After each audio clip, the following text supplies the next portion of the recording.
Human rights are like those essential spices that make life palatable, nay, even possible. They're not privileges, mind you, but fundamental entitlements inherent to every human being, regardless of where they're from, what they believe, or how they look. Think of them as the basic operating system for a just and dignified existence. They're about ensuring that everyone gets a fair shot at life, liberty, and the pursuit of happiness, without facing discrimination or oppression. From breathing freely to expressing ourselves without fear, from accessing education and healthcare to living free from slavery and torture, these rights form the bedrock of a decent society. They protect individuals from the excesses of power and promote equality and respect for all. Now you might be thinking, John, this all sounds lovely and utopian, but does it actually matter in the real world? You bet it does. Human rights are the cornerstone of a peaceful, sustainable, and just global order. They're essential for economic progress, political stability, and social harmony. When human rights are respected, people feel safe, empowered, and valued. This, in turn, fosters trust, cooperation, and innovation, leading to a more prosperous and equitable world for everyone.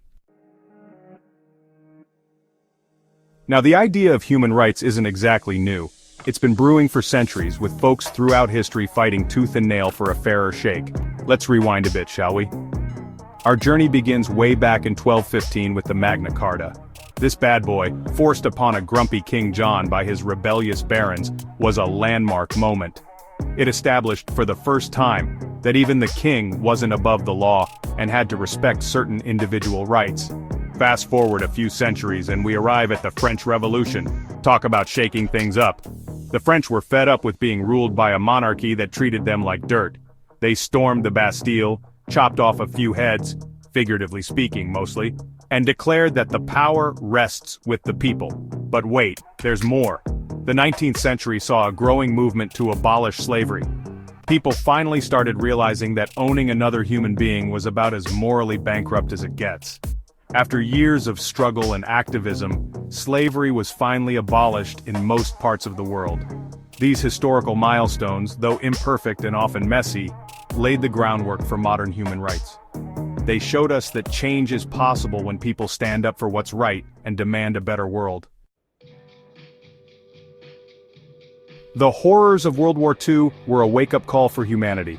After witnessing the unspeakable atrocities committed during the war, the world said, "Enough is enough." There was a collective realization that we needed a universal set of rules to prevent such horrors from ever happening again.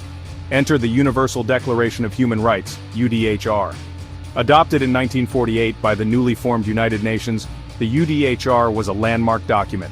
It proclaimed a comprehensive set of fundamental rights and freedoms for all human beings, without exception. Think of it as the Magna Carta for the entire planet. The UDHR wasn't just some aspirational document, though. It inspired a whole bunch of other important treaties and conventions. We're talking about the International Covenant on Civil and Political Rights, the International Covenant on Economic, Social, and Cultural Rights, and a whole slew of others. These agreements flesh out the principles of the UDHR and provide legal mechanisms for holding states accountable for human rights violations. From the ashes of war rose a global commitment to protecting human dignity and promoting equality. The UDHR and its offspring marked a turning point in human history, setting the stage for the modern human rights movement. Human rights are like a delicious thali with different flavors complementing each other. Let's break it down, shall we? First up, we have civil and political rights. These are your basic freedoms like the right to life, liberty, and security, freedom of expression, assembly, and religion, and protection from torture, slavery, and arbitrary detention. Think of these as the essential ingredients for a functioning democracy. Next, we have economic, social, and cultural rights. These rights ensure that everyone has access to the basic necessities of life, like the right to education, healthcare, food, water, and housing. They're all about creating a just and equitable society where everyone has the opportunity to thrive. And let's not forget about collective rights. These rights belong to groups of people such as indigenous peoples, minorities, and women. They protect the cultural identity, self-determination, and participation of these groups in society. After all, a diverse and inclusive society is a strong and vibrant one. So there you have it, folks. Human rights come in all shapes and sizes, but they all boil down to the same thing: ensuring that everyone can live a life of dignity, freedom, and equality. Section 5. The Guardians of Human Rights Global Watchdogs. Now, enforcing human rights is like herding cats. It's messy, chaotic, and sometimes you just want to throw your hands up in the air and say, to hell with it. But thankfully we have some dedicated folks and organizations working tirelessly to hold states accountable and protect the vulnerable. First up, we have the United Nations. This big kahuna of international organizations plays a crucial role in promoting and protecting human rights worldwide. From setting standards and monitoring compliance to providing technical assistance and mediating disputes, the UN is a key player in the human rights arena. But the UN isn't alone in this fight. Non-governmental organizations or NGOs like Amnesty International, Human Rights Watch, and countless others play a vital role in exposing abuses, advocating for victims, and putting pressure on governments to clean up their act. Think of them as the tenacious terriers nipping at the heels of human rights violators. And let's not forget about regional bodies like the European Court of Human Rights and the Inter-American Court of Human Rights. These regional watchdogs play a crucial role in enforcing human rights standards within their respective regions. Together, these organizations form a global network of human rights defenders, working tirelessly to ensure that the promises enshrined in international law become a reality for everyone. Section 6. Human Rights Under Fire.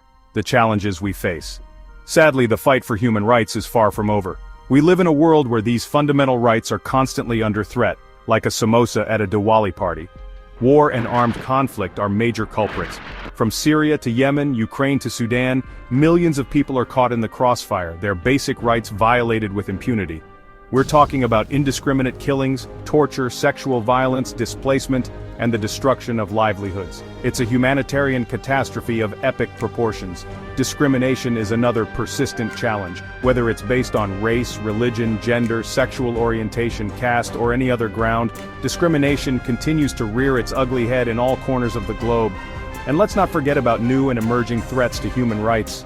The rise of authoritarianism, the shrinking space for civil society, the proliferation of hate speech online, and the increasing surveillance of our digital lives all pose serious challenges to the enjoyment of human rights in the 21st century. The fight for human rights is an uphill battle, but it's a battle worth fighting. We must remain vigilant and continue to hold governments and powerful actors accountable for their actions. Section 7. Human rights, the ripple effect, across the globe. Human rights are not some abstract concept confined to dusty law books. They have real-world implications, impacting everything from international relations to economic development to the way we use technology. Let's start with international relations. Countries that respect human rights tend to have better relations with each other. They're more likely to engage in trade, diplomacy, and cooperation, while countries that violate human rights often face sanctions, isolation, and even military intervention. Human rights are also crucial for economic development. When people are free from oppression and have access to education, healthcare, and economic opportunities, they're more likely to be productive members of society. This leads to economic growth, innovation, and a higher standard of living for everyone. And let's not forget about technology. While technology can be a powerful tool for promoting human rights, it can also be used to suppress dissent, violate privacy, and exacerbate inequality. We need to ensure that technology is used responsibly and ethically to advance human rights, not undermine them. So, as you can see, human rights are not just some feel-good notion, they're essential for peace, prosperity, and progress in the 21st century. Section 8. India's stand for human rights. Now let's talk about India, the world's largest democracy, and a country with a long and complex history when it comes to human rights. From its struggle for independence to its efforts to promote social justice, India has played an important role in shaping the global human rights discourse. India was one of the founding members of the United Nations and a vocal supporter of the UDHR. It has also ratified numerous international human rights treaties, committing itself to upholding these standards domestically. Over the years, India has made significant strides in promoting human rights, particularly in areas like poverty reduction, education, and healthcare. From affirmative action programs to promote social inclusion to landmark judgments on LGBTQ+ rights, India has shown a commitment to equality and justice.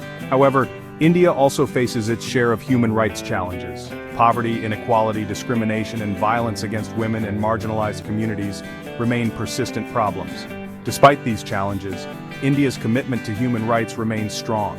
As a vibrant democracy with a diverse population, India has a unique opportunity and responsibility to be a global leader in the fight for human rights.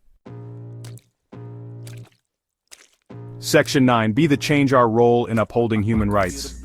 Alright folks, here's the bottom line. Human rights are not self-executing. They require constant vigilance, advocacy, and action from each and every one of us. Think of it like keeping your Instagram feed free of trolls. It takes effort. We can all play a part in advancing human rights no matter how small. Educate yourself about human rights issues. Speak out against injustice. Support organizations working to protect the vulnerable. Hold your elected officials accountable. Use your voice, your wallet, and your vote to make a difference. Support businesses that uphold ethical practices. Donate to organizations fighting for human rights. Vote for leaders who prioritize human rights. The fight for human rights is a marathon, not a sprint. It requires sustained effort, unwavering commitment, and a belief in the inherent dignity of every human being. Together we can create a world where everyone can live in freedom, equality, and dignity. So, let's get to work, folks. The world is counting on us.